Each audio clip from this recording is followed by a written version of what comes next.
कहानी की शुरुआत एक समुंदर में होती है जहां हम एक शिप को देखते हैं और वो शिप सेंस फ्रेंच जा रहा होता है। और वही शिप में हम एक लड़के को देखते हैं जिसकी उम्र 9 साल है और उसका नाम रिचर्ड है। और उसी के साथ हम उसकी कजन एमलिन को भी देखते हैं जिसकी उम्र 7 साल है। और एमलिन की पेरेंट्स की डेथ हो चुकी है और ये टाइम होता है 1897 का। और हम रिचर्ड के डैड को भी देखते हैं और वो बहुत टेंशन में होते हैं और वो पायलट से कह रहे होते हैं कि हम रास्ता भूल चुके हैं। तभी पायलट उनसे कहता है, हाँ हम रास्ता तो भूल चुके हैं बट डोंट वरी, हम फिर से रास्ते पर आ जाएंगे। तभी शिप में अचानक आग लग जाती है। तभी हम फ्रेडी को देखते हैं, वो एक सुरक्षित बोट से एमलिन और रिचर्ड को लेकर निकल जाता है। और फ्रेडी और कोई नहीं, शिप का कुक है। बाकी के लोग भी अपनी जान बचा के सुरक्षित बोट से भागने लगते हैं। शिप में आग लगने के कारण इतना धुआं हो जाता है कि रिचर्ड, एमलिन और फ्रेडी की बोट सबसे बिछड़ जाती है। तभी फ्रेडी को समुद्र में तैरता हुआ एक संदूक दिखता है। उसे लगता है कि उसमें खाने की चीजें होगी। तभी वो संदूक को उठा लेता है और उसमें खाने की कोई भी चीजें नहीं होती है और उन्हें नहीं पता कि उन्हें कहाँ जाना है। तो वो इसी तरह समुद्र में 2 दिनों तक भटकते रहते हैं। और तभी एमलिन की नजर एक बड़े से आइलैंड पे जाती है और ये बात वो फ्रेडी को बताती है। और फ्रेडी आइलैंड को देख के बहुत खुश हो जाता है और तीनों आइलैंड की ओर बढ़ते हैं और वो आइलैंड पहुंच जाते हैं। और ये आइलैंड उनके सर्वाइवल के लिए परफेक्ट है क्योंकि वहाँ पे उन्हें खाने के लिए फल है, पीने के लिए पानी है। तभी एमलिन को वहाँ पे एक वुड का बॉक्स मिलता है और ये बात वो फ्रेडी को बोलती है। जब फ्रेडी उस बॉक्स की जांच करता है तो वो बॉक्स शराब से भरा पड़ा होता है और ये देख के वो बहुत खुश हो जाता है। और तीनों ऊंचाई पे चढ़ के शिप को देखने लगते हैं। उन्हें लगता है कि कहीं वहाँ से कोई शिप तो नहीं गुजर रही है, लेकिन उन्हें नहीं पता होता है जहाँ वो फंसे वहाँ से कोई शिप नहीं गुजरता है। तभी एमलिन वहाँ से कुछ बेर्स तोड़कर खा लेती है और उसे ऐसा करते देख फ्रेडी उस पर बहुत गुस्सा हो जाता है। उसे कहता है ये बेर्स नहीं खाने चाहिए, ये इंसान के लिए बहुत हानिकारक है, इससे हमारी जान भी जा सकती है। तो तुम वादा करो आज के बाद कभी भी ये बेर्स नहीं खाओगे। और ऐसे ही यहाँ ये कुछ महीने गुजार देते हैं और अब तक यहाँ इन्हें कोई सर्च करने तक नहीं आया है। और फ्रेडी उन्हें वहाँ पे कैसे जिंदा रहना है ये सारे तरीके सिखाने लगते हैं और साथ साथ वो वहाँ पे अपना घर भी बना लेते हैं। दिन गुजर रहे लेकिन उन्हें अब तक कोई लेने तक नहीं आया है। उसी रात जब सब सो रहे होते तभी फ्रेडी को जंगल से अजीबोगरीब आवाज आने लगती है। नेक्स्ट मॉर्निंग जब वो चेक करने जाता है तो वहाँ क्या देखता है कि वहाँ पे एक मरी हुई लाश पड़ी है। तभी वो सब समझ जाता है कि यहाँ पे कुछ आदिवासी है जो कि इंसानों को मारते हैं। और ये बात वो एमलिन और रिचर्ड को बताता है कि तुम मुझसे वादा करो कि तुम आइलैंड के उस हिस्से में कभी भी नहीं जाओगे क्योंकि वहाँ पे खतरनाक आदिवासी रहते हैं जो कि इंसानों को मारते हैं। और वो दोनों फ्रेडी से वादा करते हैं कि हम आइलैंड के उस एरिया में कभी भी नहीं जाएंगे। और ऐसी एक रात फ्रेडी बहुत शराब पी लेता है और शराब के नशे में और वो आइलैंड के उस हिस्से में जा पहुंचता है। नेक्स्ट मॉर्निंग जब रिचर्ड और एमलिन की आंखें खुलती हैं तो वो फ्रेडी को ढूंढने लगते हैं लेकिन उन्हें फ्रेडी कहीं नजर नहीं आता। तभी रिचर्ड दूरबीन से देखता है तो उसे पता चलता है फ्रेडी आइलैंड के उस हिस्से में है। तभी जैसे तैसे करके बोट का सहारा लेके रिचर्ड और एमलिन आइलैंड के उस हिस्से में पहुंच जाते हैं। पहुंचने के बाद वो क्या देखते हैं कि फ्रेडी की डेथ हो चुकी है और उन्हें फ्रेडी की लाश मिलती है। और दोनों फिर से अपने आइलैंड पे पहुंच जाते हैं और रिचर्ड और एमलिन के सामने बहुत बड़ा चैलेंज है कि अब उन्हें सब कुछ खुद सर्वाइवल करना होगा। अब उन्हें खुद अपना ख्याल रखना होगा क्योंकि फ्रेडी की डेथ हो चुकी है और फ्रेडी ने उन्हें जो कुछ भी सिखाया है वो उसके हिसाब से अपनी जिंदगी जीने लगते हैं। और देखते ही देखते वक्त गुजर जाता है और ये बड़े हो जाते हैं। इनका जिस्म बढ़ चुका है और फ्रेडी को जो समुंदर में बॉक्स मिला था ये उसी में के कपड़े सब पहनने लगते हैं। और यहीं हम रिचर्ड को देखते हैं, वो एमलिन की तरफ आकर्षित हो रहा है। ये किस तरह का आकर्षण है इन्हें नहीं पता क्योंकि ये दुनिया से इतने सालों से दूर जो है।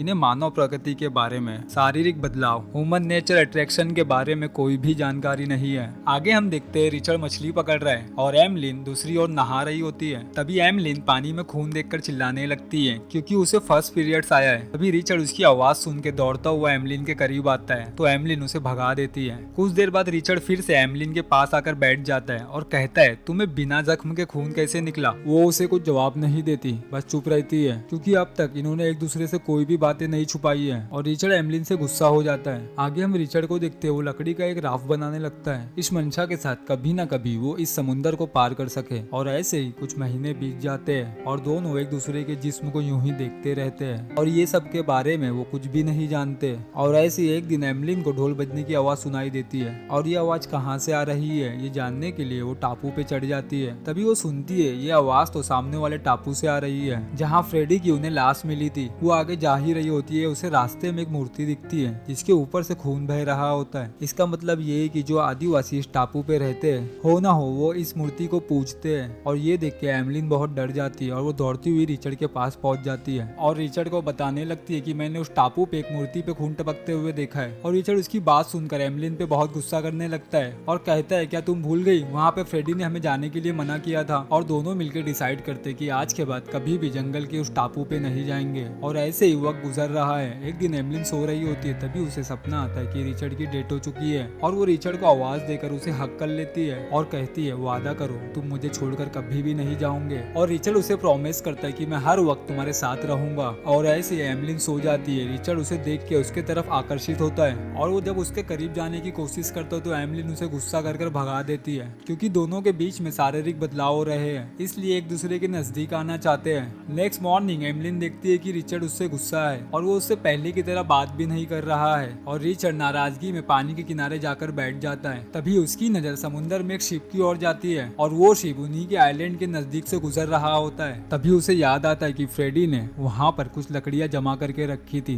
ताकि कोई भी शिप वहाँ से गुजरे तो वो लकड़ियों को जला दे, ताकि उन्हें सिग्नल मिल सके कि इस आइलैंड पे कोई जिंदा है। और वो भागते हुए घर की ओर जाता है ताकि वो लकड़ियाँ जला सके। और एमलिन शिप को देखने के बावजूद भी लकड़ियों को नहीं जलाती है, क्योंकि उसे उस आइलैंड पे बहुत अच्छा लग रहा था और वो इस आइलैंड को छोड़कर नहीं जाना चाहती है। रिचर्ड जैसे तैसे कर घर की ओर पहुंच जाता है, लेकिन अब क्या फायदा, वहाँ से वो शिप गुजर चुका है। और रिचर्ड एमलिन पे बहुत गुस्सा करता है क्योंकि वो यहाँ से जाना चाहता है और वो डिसाइड कर लेता है उसके बनाए हुए लकड़ी के रफ से वो समुद्र पार कर चला जाएगा। जैसे वो थोड़ी आगे जाता है उसके लकड़ी का रफ टूट जाता है और एमलिन उसे देखकर हंस रही होती है, क्योंकि वो चाहती है कि रिचर्ड उसके साथ वहीं रहे। और रिचर्ड फिर से अपने आइलैंड पर आ जाता है और एमलिन रिचर्ड से कह रही होती हूँ जब मैं बिना कपड़े की होती हूँ ना तब तुम मुझे क्यों देखते हो। और तभी रिचर्ड भी उसे कहता है तुम भी तो ताका झाकी करती हो। और उन दोनों के बीच में बहसबाजी शुरू हो जाती है और रिचर्ड उसका मजाक बना रहा होता है। तभी वो नारियल फेंक के उसके सर पे मारती है और गुस्से में रिचर्ड भी उसे एक थप्पड़ मार देता है। और रिचर्ड घर आने के बाद उसका सारा सामान बाहर फेंक देता है और कहता है ये घर मेरा है ना कि तुम्हारा है, जाओ कहीं और जाकर रहो। और एमलिन भी पहाड़ी के कोने में जाकर बैठ जाती है और वो वहीं पे रहना स्टार्ट कर देती है और दोनों एक दूसरे से बात करना भी छोड़ देते हैं। और ऐसी एमलिन पानी में जाती है तो उसके पैर के नीचे एक मछली आ जाती है और उस मछली का कांटा एमलिन के पैर में लग जाता है, जिसके कारण वो बहुत बीमार हो जाती है और जाकर अपनी गुफा में लेट जाती है। और रिचर्ड ने उसे काफी दिनों से नहीं देखा है तो वो उसे देखने के लिए उसकी गुफा में पहुंच जाता है और उसे पता चल जाता है कि एमलिन बहुत बीमार है। और वो उसे पूछता है कि तुम्हें हुआ क्या है। तभी वो रिचर्ड से बताती है कि मेरा पैर गलती से मछली के कांटे पे आ गया था। तभी वो रिचर्ड से कहती है कि तुम मुझे उस मूर्ति के पास ले चलो। दरअसल एमलिन उस मूर्ति को बहुत पूछती है। तभी रिचर्ड उसे ले जाकर उस मूर्ति के पास की चट्टान पे लिटा देता है और रिचर्ड एमलिन के लिए प्रे करता है कि गॉड उसे जल्दी से ठीक कर दे। और एमलिन वहीं पे आराम करने लगती है और सनलाइट उस पे आने की वजह से वो पहले की तरह ठीक हो जाती है और दोनों के दिल में जो एक दूसरे के लिए गुस्सा था वो भी खत्म हो चुका है और वो दोनों फिर से पहले की तरह साथ रहने लगते हैं। और वो दोनों समझ जाते हैं कि हमारा एक दूसरे के बिना गुजारा नहीं हो सकता है। और ऐसे ही हम देखते हैं कि दोनों बैठकर फ्रूट खा रहे हैं और दोनों एक दूसरे के बहुत नजदीक आ जाते हैं और फिजिकल हो जाते हैं। फिजिकल होने के बाद दोनों बहुत अच्छा महसूस करते हैं और ऐसे ही दिन में कई बार ये फिजिकल होने लगते हैं। और ऐसी एमलिन की तबीयत फिर से बिगड़ जाती है और वो रिचर्ड से कहती है कि मुझे ऐसा लगता है कि मेरे पेट में कुछ तो है और दोनों को पता ही नहीं होता है कि ये सब क्या हो रहा है। और वो रिचर्ड से कहती है कि तुम मेरे पेट पे हाथ लगाकर देखो। तो रिचर्ड जब उसके पेट पे हाथ लगाता है तो उसे कुछ हड़बड़ाहट सी लगती है और वो ये देखकर बहुत परेशान हो जाता है। दरअसल एमलिन माँ बनने वाली है। वक्त गुजरते उसका पेट भी बाहर आना शुरू हो जाता है और दोनों इस चीज से बेखबर रहते हैं कि एमलिन एक बच्चे को दुनिया में लाने वाली है। उन्हें नहीं पता कि वो माँ बाप बनने वाले हैं। तभी हम एमलिन को देखते हो बहुत तेजी से चीख मार रही होती है और रिचर्ड दौड़ता हुआ उसके पास आ जाता है। असल में वो एक बच्चे को जन्म दे रही होती है और जल्दी ही उनका बच्चा भी दुनिया में आ जाता है और दोनों उस बच्चे को देख के बहुत हैप्पी हो जाते हैं, क्योंकि इनकी भी एक फैमिली बन चुकी है और बच्चा भी भूख के कारण बहुत रो रहा होता है और उन्हें कुछ समझ नहीं आता कि ये क्यों रो रहा है। रिचर्ड उसे नारियल पानी पिलाने लगता है और उस नारियल पानी का उस पर कुछ असर नहीं होता है। तभी रिचर्ड अपनी एक उंगली उसके मुंह में डालता है तो वो उसे चूसने लगता है और दोनों समझ नहीं पाते कि इस बच्चे को क्या खिलाना चाहिए। तभी एमलिन उसे चुप कराने के लिए अपने गोद में ले लेती है, जिसके बाद वो बच्चा दूध पीने लग जाता है और वो दोनों समझ जाते कि इस बच्चे की खुराक यही है। और दोनों उस बच्चे का नाम फ्रेडी रखते क्योंकि वो अभी तक फ्रेडी को भूल नहीं पाए,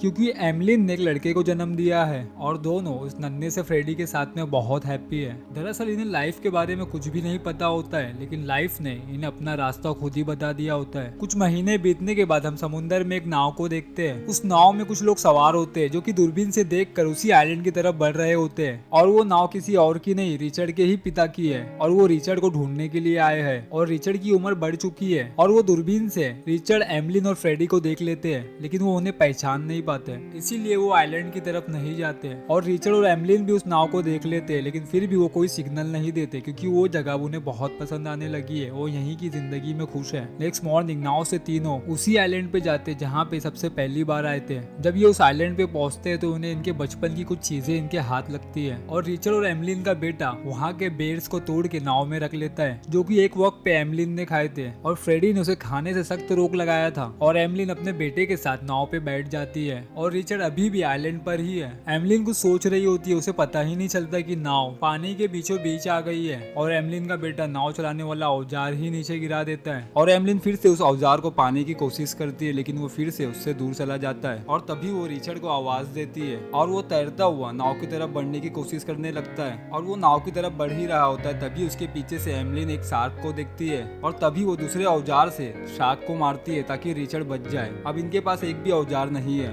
तभी रिचर्ड पानी में अपने हाथों को मारकर नाव को नियंत्रण रखने के लिए ऐसा कर रहा होता है ताकि वो किनारे तक पहुंच जाए, लेकिन अब उसका कोई फर्क नहीं पड़ने वाला है। अब ये समुद्र के बीचों बीच में और रात भी होने को ही है। अब इनके पास न खाने की सुविधा है न पीने के लिए अच्छा पानी है। अब वो सारी होप खो चुके हैं और ऐसे ही 2 दिन वो नाव में गुजार देते हैं। नेक्स्ट मॉर्निंग हम देखते हैं रिचर्ड और एमलिन थके हारे नाव में ही सो गए हैं। तभी उनका बेटा फ्रेडी उस बेर्स को खा लेता है और वो ये बात जानते हैं कि ये बेर्स कितने डेंजर है। और तभी एमलिन उठ जाती है और वो देखती है कि उसने बेर्स खा लिए हैं। तभी वो रिचर्ड से कहती है कि तुम इसके मुंह से ये बेर बाहर निकालो, इसका अब कोई फायदा नहीं होता क्योंकि उसने काफी सारे बेर खा लिए हैं और चाहकर भी दोनों कुछ नहीं कर पाते क्योंकि उन्हें पता है ये बेर कितने जहरीले हैं। तभी उनके बेटे फ्रेडी को नींद आने लगती है और वो दोनों भी डिसाइड करते हैं कि अब फ्रेडी के साथ उन्हें भी ये बेर खाकर मर जाना चाहिए और दोनों भी बेर्स खा लेते हैं। कुछ समय के बाद उन्हें भी नींद आने लगती है। इसका मतलब तीनों के तीनों इस समुद्र में मरने वाले हैं। तभी हम रिचर्ड के पिता को देखते हैं, वो अब भी रिचर्ड और एमलिन की तलाश में है। तभी उनका एक साथी रिचर्ड और एमलिन की नाव को देख लेता है। तभी रिचर्ड के पिता एक सुरक्षित नाव से रिचर्ड की नाव की ओर जाते हैं और अपने एक साथी को रिचर्ड की नाव में भेजते और कहते हैं देखो ये जिंदा है या नहीं। और वो कहता है ये तीनों तो जिंदा है लेकिन नींद में है। और रिचर्ड के पिता रिचर्ड और एमलिन को नहीं पहचानते क्योंकि ये काफी बड़े जो हो चुके हैं। तभी वो अपने साथियों से कहते हैं इन्हें अपनी नाव में ले चलो। और यहीं पे इस मूवी का फर्स्ट पार्ट खत्म होता है। उम्मीद करता हूँ कि आपको कहानी पसंद आई हो, तो अपनी राय कमेंट में जरूर बताएं।